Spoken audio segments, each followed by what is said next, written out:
ម៉ូដសក់ស្ទីលពេញនិយមបាទថ្ងៃនេះខ្ញុំមកបង្ហាញអំពីការកាត់ម៉ូដសក់ដែលស្ទីលពេញនិយមម៉ូដសក់ដែលស្ទីលពេញនិយមគឺប្រភេទមុខ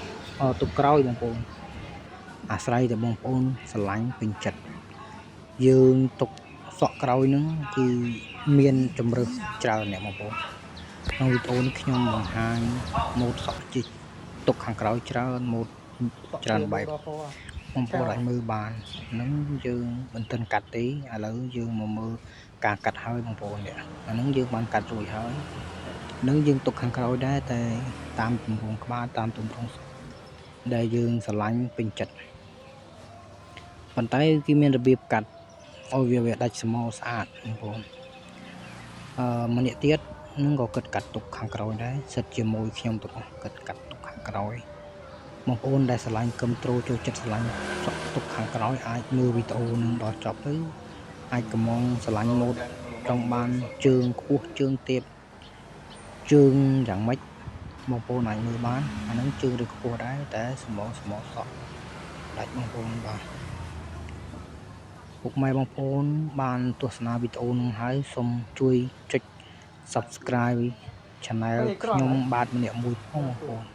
ដើម្បីជាកម្លាំងចិត្តខ្ញុំបាទធ្វើវីដេអូខិតខំធ្វើវីដេអូដើម្បីបង្ហាញម៉ូដថ្មីជូនពុកម៉ែបងប្អូនក្មេងៗស្ទីលបានទស្សនាវីដេអូហ្នឹងបាទម៉ូដសក់ហ្នឹងកំពុងតែ viral នៅក្នុងបណ្ដាញសង្គម TikTok និងសង្គម Facebook សង្គម Instagram សង្គម YouTube អីជាដើមបងប្អូនបាទម៉ូដសក់នេះបងប្អូនប្រុសសិតតែកាត់ទាំងអស់ហើយប្អូននេះកាត់សក់ទៅខ្លីបាទឆ្លាញ់ម៉ូដហ្នឹងបងប្អូនឆ្លាញ់ម៉ូដហ្នឹងអាចកាត់ម៉ូដហ្នឹងបាទមើលវីដេអូខ្ញុំអាចខ្ញុំបាទវីដេអូហ្នឹងខ្ញុំចែករំលែកអំពីការកាត់ម៉ូដសក់បង្ហាញអំពីការម៉ូដសក់ពី2026អីបងប្អូនបាទម៉ូដសក់ហ្នឹងគិតស្តៀងនឹងម៉ូដសក់ Pro V ដែរបងប្អូនតែបើសិនជាមុខគិតអាហ្នឹងយើងមើលតាមទម្រង់មុខដែរ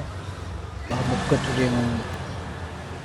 មុខកាត់ធំអញ្ចឹងបើយើងកាត់ខ្លីពេកក៏មិនកើតដែរឃើញមុខកាត់ខ្លីបើសិនយើងកាត់ជូនទុករឿងស្មោ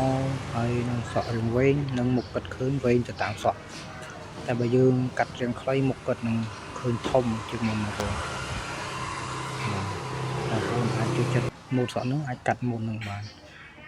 ហើយបងប្អូនប្រុសម្នាក់នេះកាត់ម៉ូដធម្មតាបែបពុះកណ្ដាលតែកាត់សុំខ្លីបងប្អូនម៉ូដសក់ពុះកណ្ដាលដែលប៉ុន្តែកាត់សុំរាងខ្លីហើយសក់ប្រភេទអញ្ចឹងតែកាត់ពិបាកកាត់ណាតែមិនដែលមានភ្លីមិនដែលមានអីតែកាត់ខ្លីដឹងតែពុះកណ្ដាលអត់កើតទេបងប្អូនម៉ូដសក់ពុះកណ្ដាលហ្នឹងបើយើងកាត់រាងខ្លីគឺវាអត់កើតបដ ாய் តែគិតមានភ្លីស្រាប់អញ្ចឹងយើងកាត់ខ្លីវាអាចទៅរួចបានតើបងប្អូន